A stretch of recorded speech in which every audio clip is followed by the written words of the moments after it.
le Périgord. Le nom de cette province de notre cher sud-ouest suffit à nous faire rêver. Alors cette fois-ci, nous vous emmenons, Micheline et moi, en son cœur, dans le Périgord blanc, avec une première étape à Périgueux, son chef-lieu, une ville très riche en monuments, avec son cœur médiéval. Alors pour nous, le Périgord, cette fois-ci, ce sera les noix, bien sûr, avec un clafoutis, mais aussi les noisettes en huile. Ce sera évidemment les chèvres, le fromage évidemment, mais aussi un civet. Et l'on évoquera un sujet plus original dans la région, le caviar. Et oui, on vous réserve quelques surprises, comme cette recette réalisée à 4 mains avec Danielle, qui n'est autre que l'ancienne cuisinière personnelle de François Mitterrand. Excusez-moi du peu. Allez en route Micheline, suivez-nous, je crois que ça vaut le détour.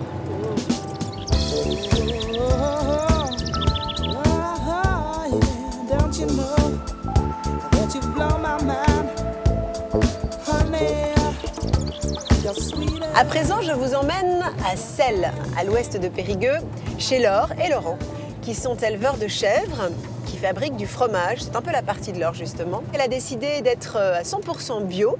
Le résultat, ce sont des fromages de chèvre exceptionnels, je pèse mes mots. Les chefs pourraient vous en parler, puisque c'est essentiellement comme ça qu'elle distribue ses fromages, mais aussi en venant à la ferme, comme on le fait à l'instant, en découvrant comment elle fabrique ses petits bijoux.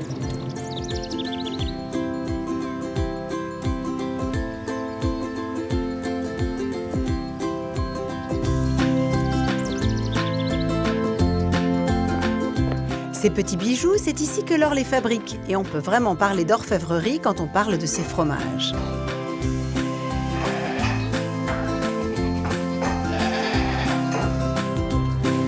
Si elle travaille le chèvre de manière classique, elle a aussi quelques spécialités comme le chèvre en feuilles de châtaignier, le petit châtain comme elle l'appelle. Le fromage va s'affiner à un mois et demi, et il va rester très moelleux, mais prendre du caractère.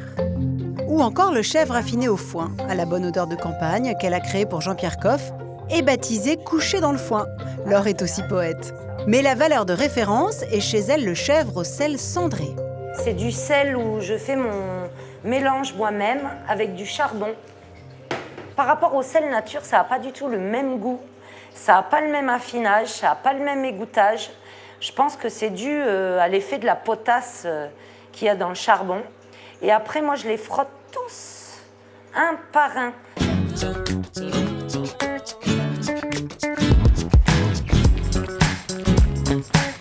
Hé, les filles! Bonjour Laure. Oh, bonjour Julie. Dis-moi, t'es mère de famille nombreuse là. Ah oui, hein, j'ai beaucoup de filles. Oh bon, ma puce.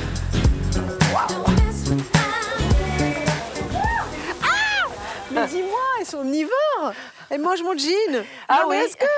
En fait, là, ça mange tout, c'est ça la, Ça mange biquette. tout. Ça Tout à mange fait, tout. ça mange tout. Ah oui, c'est ça qui fait la caractéristique du lait. C'est Voilà, ça voilà. C'est Mais les petites très pointes de affectueux. manteau, les petites pointes de jean. Voilà.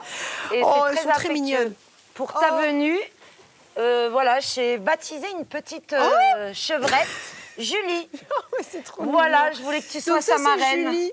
Oh mon bébé, mais dis-moi, j'espère que tu vas me faire des bons fromages de chèvre. Tu me les enverras. Les fromages de Julie, elle est très mignonne. Elles sont de quelle race? C'est Ça, une anglo-nubienne. Alors la caractéristique des anglo-nubiennes, c'est les grandes oreilles. Voilà, c'est D'accord. une chèvre qui a été croisée entre 1690 et 1700 Ouais. entre la chèvre nubienne, une chèvre africaine, et la Africaine, chèvre d'accord. anglaise. Et elles ont un D'accord. taux de protéines et de matière grasse plus élevé. La qualité du lait est Je différente. comprends. Oh ma petite Julie. Ah. Mais dis-moi, cette race, elle est pas si commune en France. Non, il y en a très peu. Il y en a parce peu. que c'est une chèvre qui est beaucoup plus longue à traire et moins productive. Il y a celle avec le trait noir, l'alpine Mais- chamoisée. Mais c'est étonnant, je pensais pas, pourtant j'en ai vu des chèvres, mais je pensais pas qu'elles étaient aussi voraces, aussi curieuses, aussi affectueuses. Mais tu me manges vraiment. C'est quoi? C'est Bah, c'est parce c'est-à-dire qu'elles que sont nous, particulièrement détendues, c'est ça, puis, compte tenu de ton on est élevage? proche de nos animaux, proche. quoi. Bah, voilà, c'est ça. Voilà, donc un C'est pas animal, de plus l'élevage on en est batterie, proche, hein. plus son pot de colle. Et vous savez que la mode des jeans à trous, c'est fini les filles. Hein. Là, je vais avoir l'air ridicule. Aïe! Oh là là, qu'est-ce que c'est chouchou. Bon, les filles, Le déjeuner se fait la malle. Et en parlant de déjeuner, Laure a justement prévu une jolie dégustation de ces fromages, plus étonnants les uns que les autres. Je vais goûter ton Le cœur, huile d'olive. Ah oui, d'accord. Il faut C'est prendre un petit morceau Je connaissais de pain. le coulant au chocolat. Et mais- alors, j'ai créé justement ce fromage. L'esprit, c'était prendre une tomate, une simple tomate, une bonne tomate bien mûre, la mettre dans une assiette, poser le fromage dessus, on coupe et l'huile se déverse Ah, c'est joli. sur la Mais tomate. dis donc, t'es un peu chef, toi. Hein. Avec un petit peu de basilic séché sur le dessus. Ce qui est magnifique, c'est que c'est comme les accords mets et vin. Voilà, C'est-à-dire que ça sert le fromage et ça sert l'huile d'olive en même temps. tout à fait. Tu vois Ouais. Les deux sont magnifiés. Chèvre frais ou plutôt sec, cendré, affiné et même iodé. Il y en a pour tous les goûts, comme avec ce chèvre cœur de saumon. Ou celui-ci encore plus surprenant. Non. T'as mis du caviar? Incroyable. Ah oui, toi, rien ne t'arrête. Non, Ça, si on m'avait dit qu'un jour je mangerais un fromage farci au caviar, je suis pas sûre que j'aurais cru. Tout est possible avec Laure. Ouais, ça marche bien. Ça marche très bien. Parce que tu as un côté très doux du fromage, voilà, ça amène un Qui- petit peu d'acidité Ouais. aussi au caviar. mais ça le prolonge en bouche. Et absolument, ça apporte un peu d'acidité qu'aurait pu apporter un peu de citron. Voilà, tout à fait. Tu as la crème et le citron en même temps. C'est vachement bon, dis donc.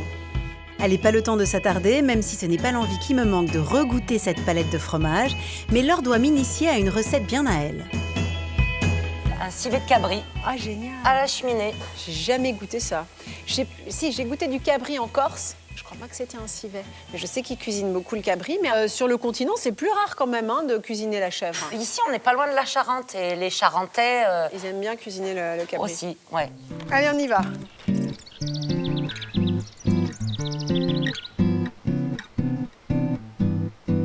Laure m'emmène dans sa jolie ferme, maison de famille de Laurent, avec qui elle partage au quotidien la passion de l'agriculture et de l'élevage de chèvres. L'agréable atmosphère qui y règne révèle l'ancienne vie d'architecte d'intérieur de Laure. Bienvenue à la maison. Oh, mais il fait bien chaud ici.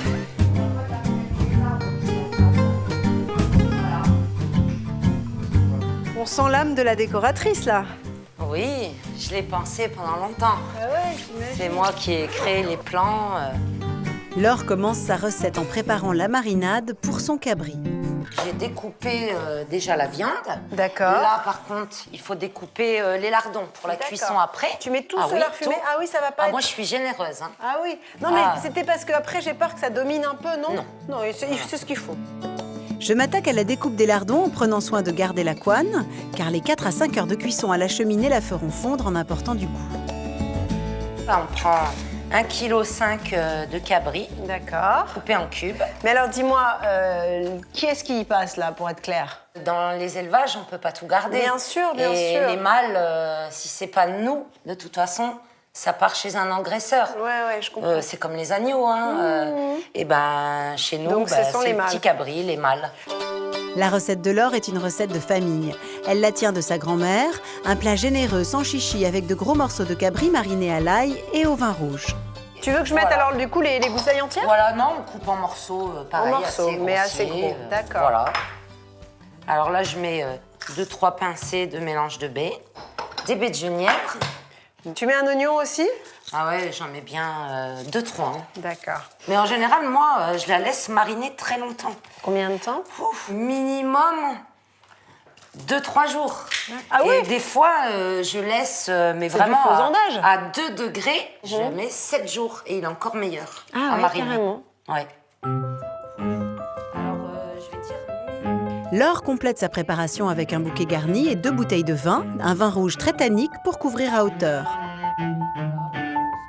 Prévoyante, Laure a préparé un autre plat déjà mariné et un bouillon. Moi, je garde les os que je fais cuire tout doucement à la cocotte en fonte. D'accord, tu fais un fond blanc, Voilà, un bouillon. sans sel, sans rien. Je fais un petit bouillon pour rallonger mon civet au fur et à mesure de D'accord, la cuisson. mais avec une eau parfumée, quoi, finalement. Voilà, tout à fait. Reste à passer à la cuisson. Et là, Périgord oblige, c'est à la cocotte et dans la cheminée que cela se passe. Donc tes lardons, tu les as pas mis dans la marinade, hein? Voilà, on la met à chauffer. On commence par faire revenir les lardons dans la vieille toupine. Ah oui, dis donc, quand tu dis que ça chauffe vite, hein, moi qu'on puisse dire. Voilà. Ah, elle est vraiment culottée, hein. Voilà. Avant d'ajouter la viande égouttée.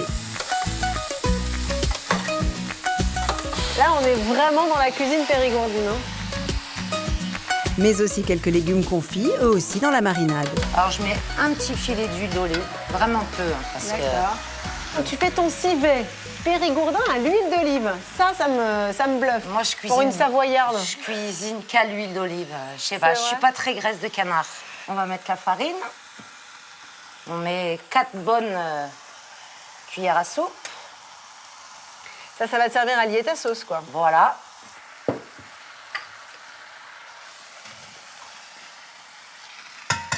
Et puis maintenant, tu verses tout. Ça, c'est ta marinade. Voilà. Voilà. On va mettre le Ouais, fond bien sûr. de cabri. Ouais. Et on rajoute les herbes par-dessus. D'accord. Et donc là, je couvre. Voilà. Et puis, on va mettre... Tu vas mettre des braises sur le dessus, du coup. Voilà. Nous laissons mijoter ainsi 4 heures notre civet de cabri, le temps pour Laure de s'attaquer aux légumes d'accompagnement et pour moi de noter la recette sur mon carnet. Pour préparer le civet comme Laure, il vous faudra 1,5 kg de cabri, 1,5 litre de vin rouge, 3 gros oignons, 6 à 8 gousses d'ail, 2 carottes, 15 baies de genièvre, 300 g de poitrine fumée, 4 cuillères à soupe de farine, 1 cuillerée à soupe de mélange 5 baies, 50 centilitres de fond de veau ou de cabri, 1 cuillerée à soupe d'huile d'olive, du romarin, du laurier et du thym. Voilà. Il ne reste plus qu'à faire revenir les légumes du jardin avec un peu d'huile d'olive avant de sortir notre civet des braises. Alors, je vais découvrir la bête. Oh là là, c'est beau. C'est beau et ça sent bon. T'as vu ce que ça a réduit? Oui. Je veux dire que 5 heures de cuisson, hein, c'est ça le secret aussi. Alors, je te laisse faire Allez. le service. Allez, hop. Magnifique. C'est pas mal de déjeuner chez les bons producteurs. Oh là là, c'est somptueux. C'est pas mal de déjeuner chez des bons producteurs, hein. Merci Laure. Parce que ça, c'est quand même du travail finalement. Si tu arrives au cabri dans l'assiette, oui, c'est énormément de travail. C'est énormément de travail. Et Hein. il faut cultiver les terres, il faut nourrir, C'est ça. s'occuper des bêtes. Puis faire le fromage de chef, parce que sinon tu Voilà, gagnes tout pas ta à vie. fait, tout à fait. Parce que c'est bon. Alors, ça te plaît? Ouais, c'est délicieux. Effectivement, la viande n'est pas totalement délitée, tu vois. Il y a quand même de la mâche, tu la sens, elle a du goût. Mais elle n'est pas dure. Non, c'est vrai. C'est vraiment du cabri de lait. Il y en a, ils sont sous la mer jusqu'à 6, Ah 8, ouais. 10 mois. Tu sais, ce qui est agréable, c'est qu'habituellement, le civet, c'est souvent avec des pâtes, des pommes de terre. Et c'est vrai que c'est un plat lourd. Là, tout d'un coup, c'est un plat frais, vivant, végétal. Moi, je suis très légumes, donc... La cuisson est parfaite. Et cette conversion en bio, parce que quand tu es arrivé dans la ferme de Laurent... C'était pas bio. C'était pas bio. Non. Donc c'est sur ton initiative que vous avez fait cette mutation. C'est-à-dire que quand j'ai repris mes études, j'avais un dossier à faire sur la durabilité de l'exploitation et sur l'impact sur l'environnement. Ah oui. Je suis arrivée sur la ferme, il n'y avait pas de vie, on ne voyait plus les escargots, on ne voyait plus les limaces. Maintenant, je vois même les crapauds, tout. Tu as la vie qui est revenue, Bien les sûr. escargots. Mais est-ce que cette conversion, elle s'est faite assez naturellement? Ça a été difficile? C'est difficile. Nous, en agriculture biologique, on a moins de lait. Mais on oui. les pousse moins, on ne donne pas d'ensilage, etc. Mais oui, bien sûr, Donc, on c'est a le une principe perte économique. d'une culture extensive. Voilà. Mais on le gagne en rendement fromager, puisque quand une chèvre produit moins de lait, il y a plus de protéines, plus de matières grasses, donc on a un meilleur rendement fromager. Alors dis-moi, j'ai l'impression qu'il en reste quand même pas mal. D'autant plus qu'on en a un au frais, hein, Oui. qui marine. Est-ce que ça t'ennuie d'apporter un peu de ton merveilleux civet de cabri chez Daniel Mazé d'Alpe, que tu connais, non, au contraire. qui va être tellement contente de le goûter? Attention, hein, elle a la dent dure, hein, elle laisse rien passer. Hein. Tout à fait. Mais bon, juste. je sais qu'elle a confiance en moi. Ouais, je la sais que vous êtes décevrai pas. amis et qu'elle apprécie beaucoup ton travail. Non, je comprends.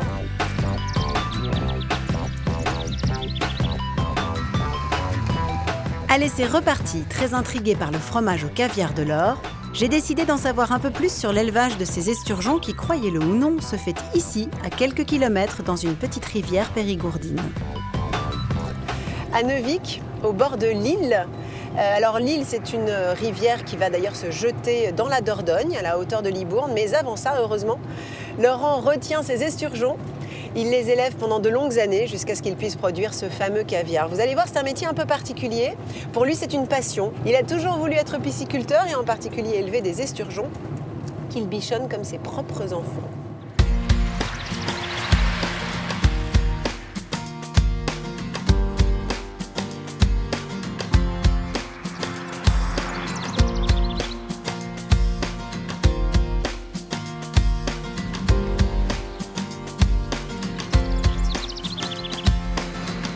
Si Laurent a choisi Neuvic pour développer sa pisciculture d'esturgeons, ce n'est pas un hasard.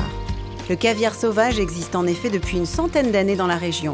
Ce sont les Russes qui, dans les années 20, ont expliqué aux pêcheurs comment transformer ces petits œufs noirs en caviar au lieu de les donner à manger aux canards. Le caviar sauvage interdit depuis 1993, il a fallu passer à l'élevage, ce qu'a fait Laurent. On élève sur une vingtaine d'hectares 250 tonnes de femelles esturgeons avec lesquelles on va produire du caviar. Donc là, je nourris les esturgeons, comme on le fait tous ici, entre 3 et 6 fois par jour, en fonction des poissons, de leur âge et de la température de l'eau. On les nourrit chez Neuvic uniquement avec un aliment bio, qui est constitué pour 2/3 de farine de poisson, d'huile de poisson, issue de la pêche durable, et la dernière partie des céréales, bio et sans OGM. Ça a goût le poisson. En Nouvelle-Aquitaine, 6 producteurs, dont Laurent, se partagent les 4/5 de la production nationale de caviar. Un marché porteur et un métier bien plus technique qu'il n'y paraît. Ce matin-là, Laurent et ses équipes sélectionnent les femelles susceptibles de contenir des œufs. Les femelles, elles partent dans une zone de grossissement, où elles vont rester jusqu'à l'âge de 6-7 ans. À partir de 6 ans, tous les ans, on va pêcher toutes les générations de femelles, ce qu'on fait aujourd'hui là, et vérifier s'ils ont du caviar dans le ventre. Donc on va vérifier celle-là, voir si elle a des œufs. Des œufs, chaque femelle en aura un jour ou l'autre, mais encore faut-il qu'ils soient à la bonne taille pour un caviar optimal, car malheureusement, il faudra la tuer pour récupérer leur verre. Bref, mieux vaut ne pas se tromper. On devine le mouvement des œufs quand on bouge la sonde. Donc on doit faire une échographie mobile, on bouge la sonde et on voit danser les œufs. Et à ce moment-là, avec l'expérience, on arrive à estimer la taille de l'œuf. Quand les œufs font plus de 2,5 mm, pour nous, la femelle est prête. Elle va partir en affinage dans une eau minérale pendant 2 à 3 semaines avant d'être transformée au laboratoire. Donc celle-là est bonne. C'est bon, Pierre? Donc elle part, stade caviar, à l'affinage.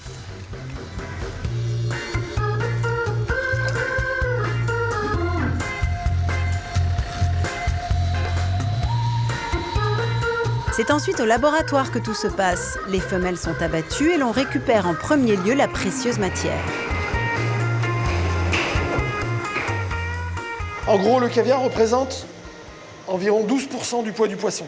Il faut bien attraper la tête et la queue de la gonade, les deux parties, amont et aval, de façon à ne rien laisser à l'intérieur de l'abdomen. Évidemment, en dehors des œufs, on va exploiter tout le reste du poisson. Que ce soit les filets, bien entendu, pour faire des rillettes, ou bien la tête, les nageoires, la queue, la peau, et même la vessie natatoire à l'intérieur, qui est la poche qui lui sert à nager, qu'on valorise pour des gens qui font de la colle avec. C'est de la colle qui est utilisée principalement pour la lutherie. Certains violons, comme les Stradivarius, ne sont collés qu'à la colle d'esturgeon. On va séparer tout ça pour ne garder que les œufs. On passe ensuite au tamisage de la gonade. Puis on rince les œufs avec de l'eau très froide pour enlever les restes de graisse et les œufs cassés. Des gestes précis, presque chirurgicaux. Le nettoyage se termine même à la pince à épiler avant le salage. On va dégoûter. Donc tant qu'on n'a pas mis de sel, c'est encore des œufs de poisson. Et avec le sel, ça devient du caviar. Le goût avant le salage est très particulier. C'est un goût très fin de noix verte. Laurent gardera secrète sa proportion de sel car chaque producteur a sa recette. En fonction des recettes, le caviar peut avoir un goût un peu différent parce que la perception du niveau de sel peut être différente. Ce qui est sûr, c'est qu'en définitive, après égouttage, le taux de sel résiduel dans le caviar est inférieur à 3%. Voilà, donc là, on va mélanger le caviar et le sel pendant une bonne minute à la main pour avoir une bonne homogénéité entre le sel et le caviar. Et on voit que déjà, le caviar qui était très sec redevient humide parce qu'il transpire, il y a du sel qui ressort. 2 minutes plus tard, le caviar est mis en boîte où il va maturer plus ou moins longtemps en fonction du goût qu'on veut lui donner.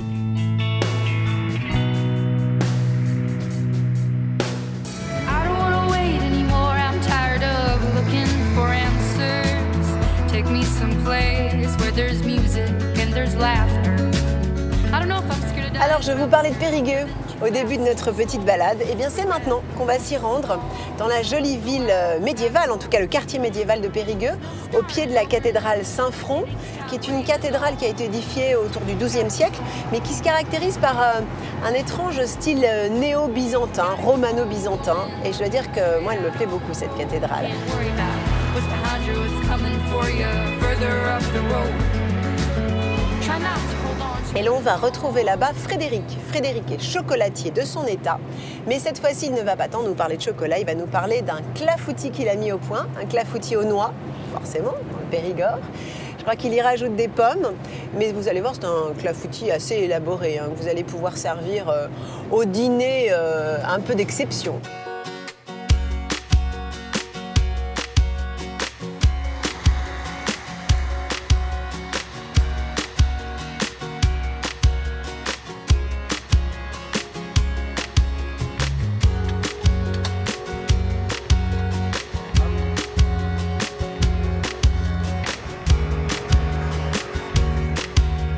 C'est dans la vieille ville, avec ses maisons en pierre et ses volets en bois, que s'installe le marché de Périgueux, les mercredis et samedis, place de la Clotre.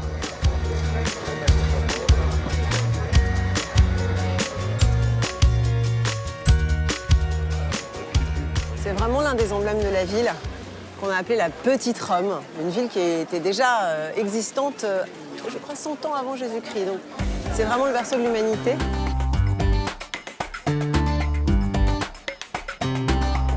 Ce marché fait partie des plus beaux et des plus riches de France. Des centaines d'étals s'y installent pour proposer des produits du terroir et régalent les visiteurs qui viennent bien souvent de loin pour faire leurs courses ici. Alors, où est-ce qu'il est, Frédéric? Ah, je le vois par là. Frédéric ne manque jamais ce rendez-vous, été comme hiver. Bonjour. Je vous écoute. Des pommes pour la cuisson, pour faire une... De la Gold Rush. qui compote un peu. Alors, est-ce que tu trouves ce que tu cherches? Bonjour, Frédéric. Bonjour, monsieur. Alors, donc, les pommes, c'est ça, dans ton clafoutis, tu mets des pommes aussi, pas que des noix? Pommes, noix et donc Monsieur Bédoroto va nous conseiller des pommes qui se tiennent un petit peu à la cuisson. Bah oui, j'imagine. Et qui compotent quand même un petit peu autour. D'accord. Voilà. Là, je vois que c'est votre spécialité. Oui. Vous êtes producteur de pommes exclusivement? Non, on fait pommes, poires et kiwis. Sauf que maintenant, on est en fin de saison et il ne reste plus que des pommes. Que des pommes. Les kiwis ont été finis. Eh oui, les poires bien aussi. sûr. Frédéric a choisi des Golden pour son clafoutis, pour leur côté sucré et légèrement acide. Merci. Merci. À bientôt. Bonne fin de journée. Merci. On reviendra pour les poires. Alors, qu'est-ce qu'il te faut maintenant? Dis-moi. De quoi Alors tu on va besoin prendre sur le marché? un petit peu de pâte de noix pour la recette. D'accord.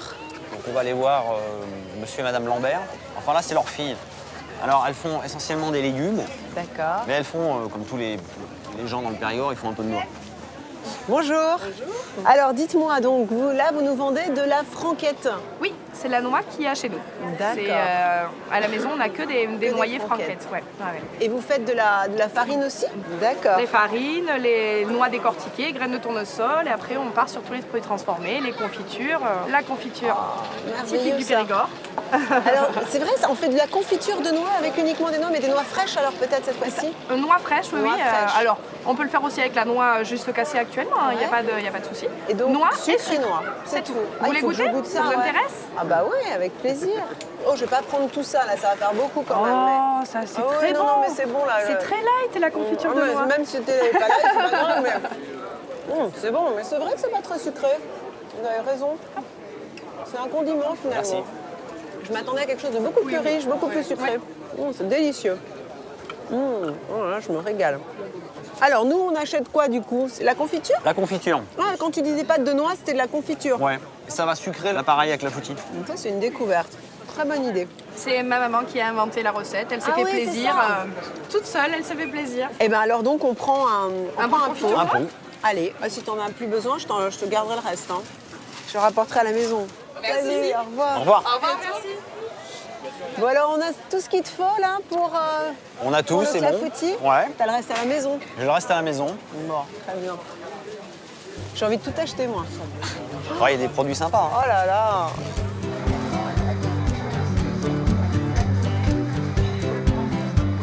C'est un peu le territoire de la fraise aussi quand même, non? Ici, oui. Bah oui. La noix, la fraise, et qu'est-ce qu'il n'y a pas ici? Les oursins. Les oursins, c'est ça. Les crevettes. Bonjour mesdames.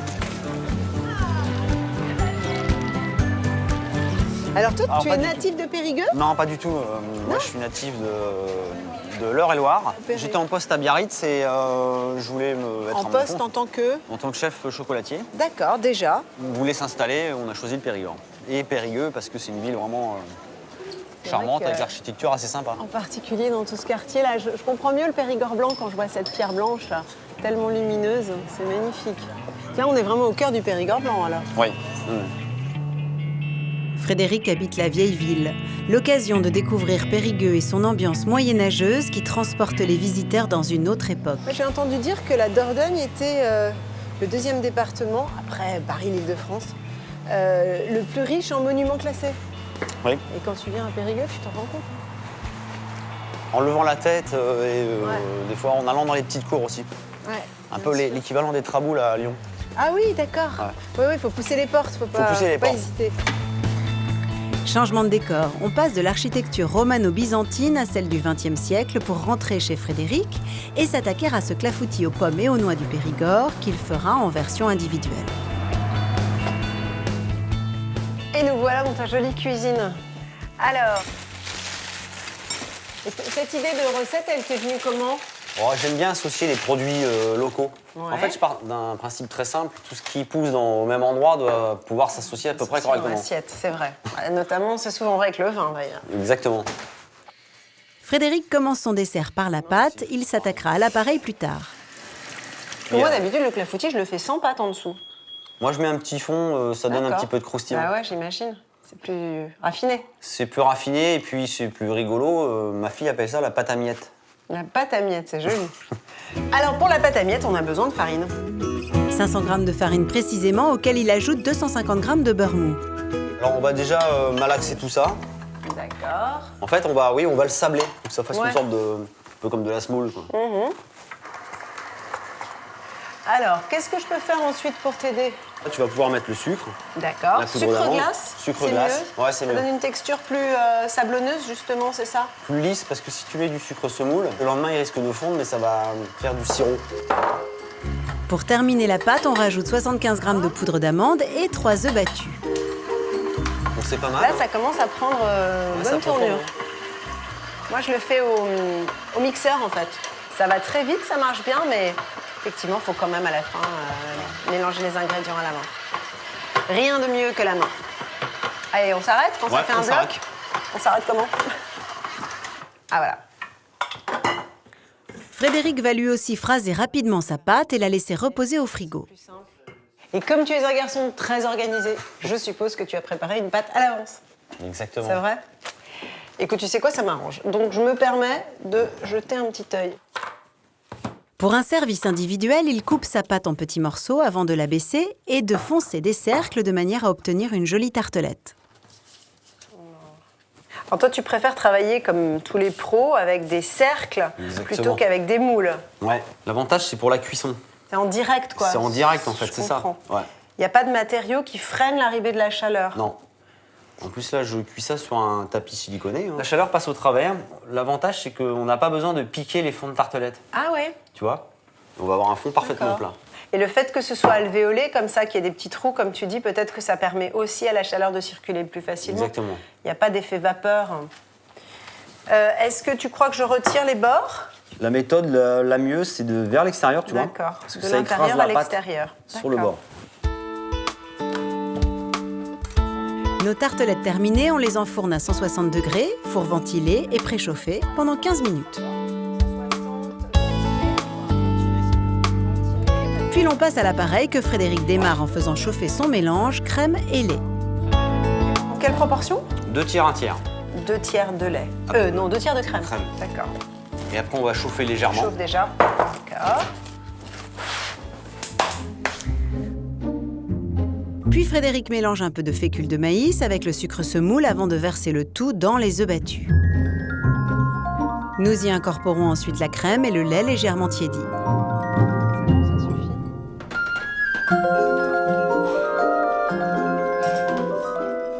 On va mettre 132 grammes de pâte de noix. Alors, donc si on n'a pas accès à la confiture de noix, par quoi on peut remplacer? La pâte de noisette. D'accord. Bah voilà. Donc là, on attend. C'est joli en plus, ça a une belle couleur. Alors, en plus, c'est sympa parce que tu vois, il y a les petits grains. Ouais, ça va donner un petit pas mal. croquant. Restent nos pommes à éplucher et à couper en petits dés avant de les faire revenir à la poêle. Elles garniront ainsi nos tartelettes. Allez, hop. Bon, les pommes, ça suit son cours. Quant au fond de tarte, ah bah c'est bien là, non? C'est pas mal. Regarde, elles sont bien dorées. Alors, je les retire, c'est bon? Ouais, ça te paraît bien? Alors, attends. Je remplis complètement? C'est très Comment bien. dire? C'est un peu trop tard. C'est très bien. Il y a une petite astuce qui est pas mal. Alors, dis-moi. Il faut les prendre froides, comme ça, tes fonds de tarte. Ouais. Tu les badigeonnes de chocolat. Ah ouais? Oui. Et tu coules ton appareil et tu cuis. Ah bon? Et le chocolat bouge pas du tout. Mais non. Ah oui, oui. Sans blague. Ah, c'est drôle, ça. Il va pas fondre, le chocolat? Non. Mais alors, un chocolat particulier avec un fort taux de cacao, non? Le chocolat noir, Ah même ouais. le lait, ça marche. Voilà. Ah ouais? Avec un petit pinceau, tu badigeonnes Ah ton bon? fond. À condition de ne pas cuire à four trop fort, alors. Non, après on cuit Ouais, à 100 degrés. 100 degrés, c'est ça. Ah, c'est une bonne astuce, ça. Les tartelettes repassent au four à 110 degrés, le temps pour moi de noter la recette dans mon carnet. Pour la pâte, comptez 500 g de farine, 275 g de beurre, 200 g de sucre glace, 75 g de poudre d'amande, 100 g d'œufs battus et de la vanille. Et pour la crème, 10 centilitres de lait entier, 30 centilitres de crème liquide, 20 g de sucre, 90 g de jaune d'œuf, 20 g de fécule de maïs, 130 g de pâte de noix et 4 pommes. De son côté, Frédéric ne perd pas son temps non plus. Mais qu'est-ce que tu fais là, dis-moi? Alors je garnis des coques de chocolat. C'est comme des bonbons de chocolat, quoi. Un petit peu, ouais. Tu serais pas chocolatier, toi? Un petit peu aussi. Et tu fais ça à la maison, c'est ça? C'est-à-dire que le soir, quand il rentre, il a fait 8 heures de chocolaterie, il se fait des petits chocolats. Non, c'est sympa. Donc c'était un peu pour me faire plaisir, j'imagine. Oh, génial. Alors là, je garnis de confiture de lait de chèvre. De l'or, De l'or. que tu connais bien, je crois. Je connais bien. Ah ben voilà, qui est une personne merveilleuse, puis qui fait un travail de fou, mais je savais pas qu'elle faisait de la confiture de lait de chèvre. C'est que du lait de chèvre, là? C'est que de la confiture de lait de chèvre? C'est que de la confiture. Ah ouais, je peux goûter? Bien C'est sûr. ça? Ah oui, ça sent la chèvre. Ça sent. Ah ouais, c'est étonnant. T'as l'impression que t'as mélangé un fromage frais avec un caramel. Mais c'est bon. C'est très bon. Ah, c'est très bon. Voilà qui devrait agrémenter le joli dessert de notre banquet, surtout que pour terminer ces bouchées chocolatées, Frédéric ajoute quelques miettes de nougatine. Côté clafoutis, les tartelettes sont prêtes, il ne reste plus qu'à y ajouter notre compotée de pommes golden et un joli disque de nougatine pour obtenir un magnifique dessert de pâtissier. Alors, on va peut-être pas toutes les monter parce que faut les transporter. Et d'ailleurs, si tu veux bien, j'aimerais bien que tu les transportes et que tu te transportes aussi jusqu'à Chavagnac, à la Borderie, qui est la maison de Daniel Mazet-Delpeux, que tu dois connaître, en tout cas de nom et de renom. Et elle nous attend pour un banquet qui s'annonce comme un festin. Super, on fait comme ça. Et à mon avis, il va être couronné par un dessert qui va marquer l'histoire des carnets. C'est somptueux.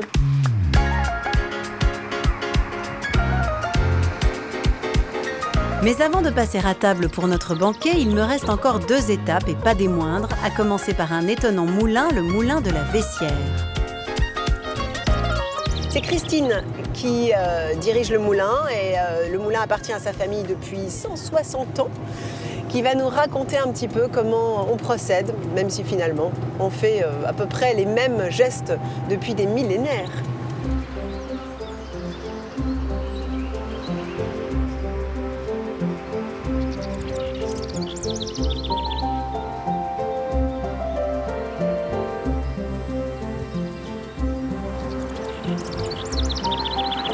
Dans le panier de Christine, pas de noix comme on pourrait s'y attendre en Périgord, mais des noisettes qui donnent une huile très fraîche, bien plus qu'un condiment, presque un nectar au parfum subtil et complexe.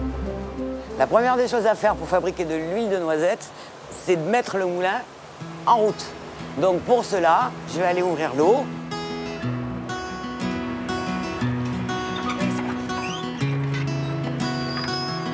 Car ce moulin de famille ne nécessite aucune énergie, juste celle de l'eau de la rivière qui se déverse dans une cuve grâce au coursier, cette petite fente qui va mettre l'eau sous pression naturellement et la faire monter à 2 mètres de hauteur. Après, tout est une question d'engrenage pour faire tourner la meule.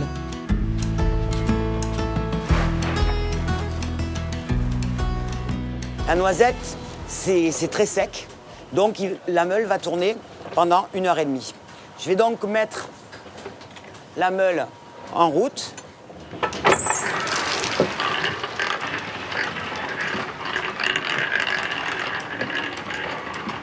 Donc là, on a le gros râteau qui permet de bien ramener en permanence au centre les amandons, ainsi que le petit qui est sur le côté, qui fait qu'on arrive bien quand même au bout d'un moment à canaliser les noisettes pour que la meule puisse les écraser. Et là, on voit que la noisette, c'est pas très gras parce qu'il y a quand même assez peu de pâte qui reste collée sur la meule. Alors que quand on écrase un fruit qui est plus gras, on a beaucoup plus de pâte qui reste sur la meule en permanence. 1h30 plus tard, Christine récupère sa pâte à la main dans cette vieille meule du XVIe siècle. Elle y rajoute 1,5 litre d'eau et la fait chauffer pour extraire l'huile plus facilement et développer ses arômes.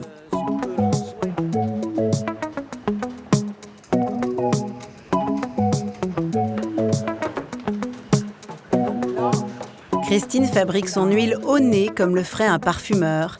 La chauffe dégage en effet des arômes et quand elle juge qu'il y en a suffisamment, elle passe à la pression.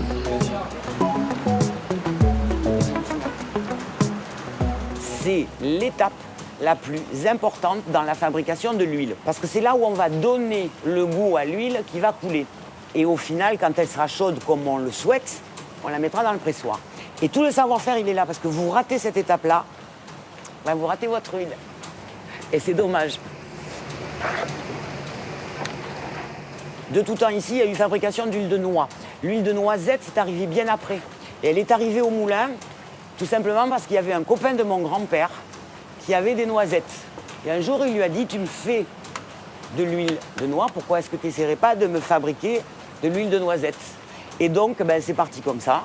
Et depuis, on fabrique de l'huile de noisette. D'ici peu de temps, on va le sentir. C'est-à-dire qu'il y a une odeur vraiment particulière et qui est très agréable quand on fabrique de l'huile de noisette. De toute façon, les voisins nous le disent. Quand on fabrique de l'huile de noisette, ça se sent sur la route. Donc ils nous disent aujourd'hui, vous fabriquez de l'huile de noisette. C'est dans un scourtin que la pâte est enfermée avant d'être pressée. Un pliage au carré pour éviter les surépaisseurs. 5 à 6 kg de noisettes donneront, une fois cassées en fonction de leur maturité, 2,5 kg d'amandons qui permettront de recueillir 1 litre d'huile de noisette. Quand on aura récupéré toute notre huile, on va la mettre dans des fûts, dans un fût en inox, et on va la laisser décanter pendant 3 semaines, 1 mois. Et il y a un dépôt qui, naturellement, va se former au fond du fût. C'est de la lie comme pour le vin. Et une fois que l'huile sera parfaitement limpide, là, on pourra la mettre en bouteille. Une huile qui trônera évidemment sur la table de notre banquet.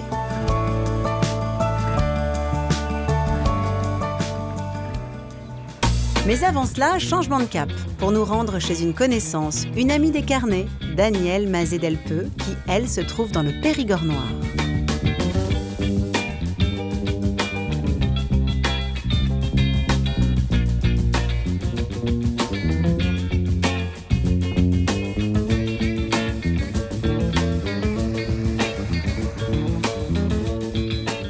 Suivez fidèlement, vous vous souvenez sans doute de Danielle puisqu'elle était venue partager un repas de Noël avec nous cette année. Et moi j'en avais gardé un souvenir très ému. Elle nous avait fait une pintade fourrée aux nonnettes d'anthologie. Et on s'était dit à cette occasion que je viendrais lui rendre visite et partager à nouveau une recette autour de sa cheminée, sa célèbre cheminée. Danielle, je vous le disais, elle a été la cuisinière de François Mitterrand pendant 2 années, je crois, à l'Élysée. Vous allez voir, c'est quelqu'un qui rayonne et qui surtout aime partager. Aux Champs-Élysées, aux Champs-Élysées, aux soleil, sous la pluie, à midi. Bonjour. Bonjour. Bonjour, bonjour. Comment allez-vous? Je vais bien, et Ça me vous? fait plaisir d'être Bon là. voyage. Mais bienvenue. Oui, oui, oui. Entrez, Depuis je le temps vous en que je prie. voulais venir ici, dans cette merveilleuse maison. Oh là là. Et la fameuse cheminée, je crois que vous cuisinez beaucoup à la cheminée. Absolument. On le comprend quand on Absolument. voit cette Je ne cet cuisine endroit. que dans la cheminée, C'est quasi. J'ai toutes les choses de ma grand-mère et tout ça, j'en profite. Oui, bien sûr. Toutes les... C'est vrai de vrai. Et alors, depuis combien de temps êtes-vous dans cette maison à la Borderie? Oh là là. On ne compte plus? Mon père est né ici, dans la maison qui est derrière. Ma grand-mère avant et tout le monde. Et moi, je vais avoir une douzaine d'années quand nous sommes rentrés dans la maison de mon père avec ma mère. Et alors, est-ce que c'est ici que les intendants de François Mitterrand sont venus vous chercher, vous trouver, vous débusquer? Non, c'est pas d'ici, mais moi, je suis toujours un peu d'ici. Vous savez, quand je suis ailleurs, je suis un peu en transit. En tout cas, c'est ici que vous étiez quand ils vous ont sollicité. Ben voilà. Et c'est vous qui êtes monté à Paris, comme on dit. Alors aujourd'hui, on ne va pas faire la facilité non plus, mais en tout cas, on va vers une recette qui me rappelle quelque chose. L'écaille en sarcophage, ça me rappelle un film. Oui, exactement. Oui, oui, bien sûr, le festin de Babette. C'est la Et recette que Stéphane Audran réalise dans le film, voilà, comme une voilà. offrande finalement. Voilà, c'est tout à fait aux habitants. intéressant. En tous les cas, c'est ce genre de choses qui me font rêver et pourquoi pas essayer de les réaliser. Allez, on y va, je vous suis.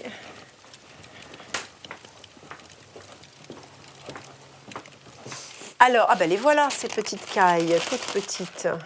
Voilà, oui, alors je les ai D'accord. désossées, je les ai gardées. C'est Assez- facile, ça, de désosser des cailles? C'est pas très facile, on les fait par le devant. On enlève le coffre. Mais dans la règle, on devrait désosser par le dos. Mais voilà, je les ai désossées, assaisonnées, et nous allons les préparer. Daniel commence par faire revenir les carcasses d'écailles dans une cocotte avec du lard gras pour parfumer sa graisse de cuisson. Ah oui, vous y allez pas de main morte.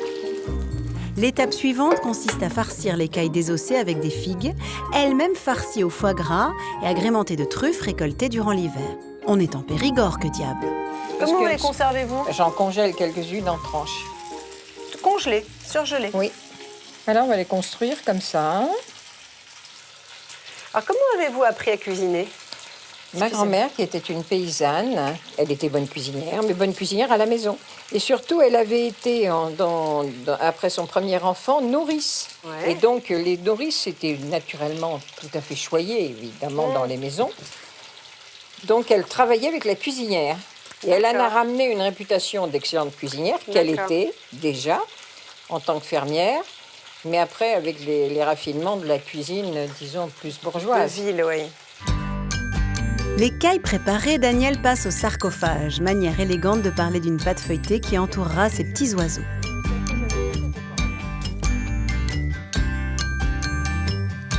C'est à l'emporte-pièce qu'elle découpe sa pâte, 2 berceaux qui accueilleront l'écaille et un chapeau qui sera cuit à part.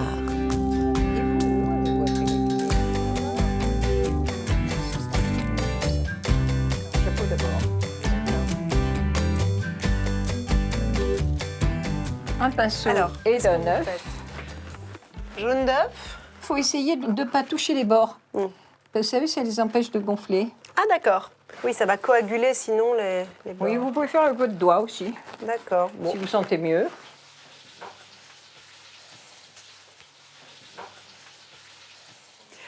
Daniel, est-ce que je mets ça au four? C'est bon? Oui, oui, s'il vous plaît. Alors, 200 degrés. 200 degrés, on attend que ça... C'est vraiment ça un four de grand-mère, il doit avoir 40 ans. Oui, on dirait. Ça se voit. Le fond fin prêt, on passe à la cuisson d'écailles farcies dans la Si vous cocotte. pouvez mettre les huiles, mais voilà. Vous brûlez pas, méfiez-vous, méfiez-vous. Ouais. Non, non, mais on les retournera en son temps. D'accord. Ouh, c'est beau, hein? C'est très beau. Voilà, donc ça va, ça On les va. laisse dorer tout doucement. Il faut que ça grille. Après, quand ça sera grillé, retournons de l'autre côté. Elles sont assaisonnées, hein? D'accord. Ah, elles sont belles. Très. Magnifique. Et Daniel, si on n'a donc pas de figues au foie gras, on pourrait mettre un morceau de figue séché on dedans? peut faire une petite farce sans problème. Mais avec un morceau de figue séché du foie gras, ça marche? Ah, ben impeccable. Simplement. Impeccable. En quelques minutes, les cailles sont saisies. Daniel les écarte du foyer pour les laisser confire, sans oublier d'y mettre 2 branches de céleri. Très bien, ça on peut oublier. On oublie? On couvre On et peut oublier. Là-bas, on a la décoction de De carcasse. De carcasse Donc au départ, bouillon de légumes et puis on rajoute les carcasses et les coups. C'est bon fond, hein? Ouais, c'est délicieux. On sent bien les légumes aussi. Voilà. Très bon. Tout est en cuisson. J'en profite pour noter cette recette sur mon carnet avant de passer au dressage de ce plat qui sent bon le Périgord. Pour ce festin de caille, vous devrez attraper à la volée 8 cailles, 250 g de foie gras d'oie mi-cuit, 500 g de pâte feuilletée, 6 cuillerées à soupe de cognac, une tasse de vin blanc, du fond de volaille, 8 beaux champignons de Paris et des truffes selon la région et le portefeuille. C'est le moment où arrivent mes convives. Laure, notre chevrière, avec Frédéric le chocolatier et son chariot de dessert, ils sont les premiers. Bon, on va attaquer le vin de coin de Daniel, parce que ça, moi, ça me fait très envie. C'est les coins du coin? Oui. C'est parfait. Hop, Merci hop. Julie. Merci Julie. Et voilà, merci à vous. Oh, c'est bon. Parfois, je trouve que c'est un peu fadi, et là, on a l'impression de croquer un coin. Christine, notre meunière, avec sa bonne huile de noisette, et Laurent, notre pisciculteur, sont sur place, accompagnés de leurs époux, car ici, on a le sens du partage. Et nos amis ne sont pas venus les mains vides. Farine de noisette, farine de noix. En fait, c'est donc réduit en poudre jusqu'à la consistance d'une farine. On peut s'en servir comme une farine de châtaigne dans les gâteaux. Certainement. Du pain, des gâteaux, des pâtes à crêpes. En mélangeant avec de la farine blanche. Je vais tester, tiens. À table, c'est un menu de fête qui débute avec une entrée tout caviar de Neuvic, dégusté nature ou marié au fromage de l'Or. Alors donc, ce fromage, ce plat, il est né de votre rencontre finalement. Vas-y, raconte. Absolument. Le cœur caviar, elle l'a présenté à Daniel lors d'un pique-nique chic qu'on organisait à Neuvic, voilà, chez nous. Et Daniel, elle écoute. Alors, il y avait une vingtaine de chefs, là, de gens qui faisaient chacun sa présentation de caviar, avec des recettes diverses et variées. Tout à coup, je tombe sur une planche comme ça, grande comme ça, des cœurs caviar par moitié comme ça. J'ai goûté, je n'ai plus mangé que ça. Rien ne pouvait entrer en compétition. D'abord, c'est d'une beauté parfaite. C'est vrai. Ensuite, le crayeux du fromage va impeccablement avec le caviar. Je ne sais pas si c'est le fromage qui me fait aimer le caviar ou le contraire. Le caviar agit comme un perfection. exhausteur, un sel. Alors, qu'est-ce qu'on goûte là, Laurent? C'est du sibérien, là, en Sibérien. l'occurrence. Hein. L'intérêt, c'est ce goût de noisette, de beurre, Absolument. de fruits secs, voilà, qui est assez différent d'autres espèces.